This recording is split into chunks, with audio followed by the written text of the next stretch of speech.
Allez, on se fait un petit point hauteur sur des SES niveau terminal quand on travaille sur la structure de la société française actuelle.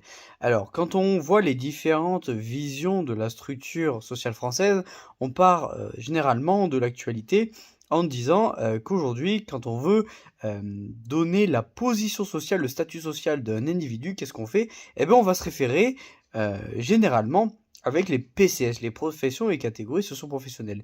Mais quand on revient dans le passé, quand on revient notamment dans le 19e siècle avec Marx, eh bien on se rend compte que on n'a pas toujours divisé la structure de la société française, on n'a jamais hiérarchisé en fait les individus de la même façon.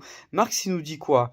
En fait il se base sur une dimension simplement économique en disant que dans une société, il y a ceux qui ont le capital et ceux qui ne l'ont pas. Ceux qui ont le capital sont des chefs d'entreprise, des bourgeois, selon son vocabulaire, d'accord, je parle bien en les mots de Marx, et ceux qui n'ont que leur force de travail, qui sont les prolétaires, il parle de prolétariat.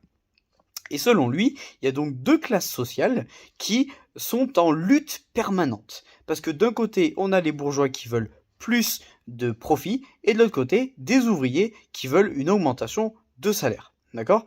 Donc pour lui, une classe sociale, c'est quoi? C'est une classe déjà en soi, c'est-à-dire que en soi, techniquement, objectivement, les ouvriers, par exemple, les prolétaires partagent des caractéristiques communes, donc ils forment une classe sociale, mais quand il parle de classe pour soi, il fait référence à la prise de conscience de chaque ouvrier d'appartenir à une classe sociale et donc de lutter pour ses intérêts.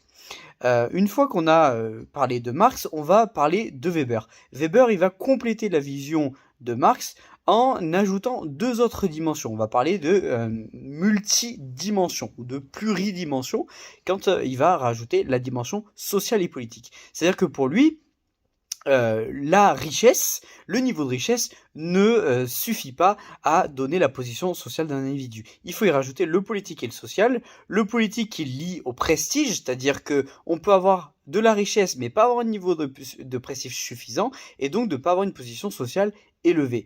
Et le dernier, c'est le politique, tout simplement, c'est lié au pouvoir politique que peut avoir un individu. Et donc, il va falloir essayer d'être dans le plus, d'avoir plus de pouvoir, de richesse et de prestige pour pouvoir avoir une position sociale élevée.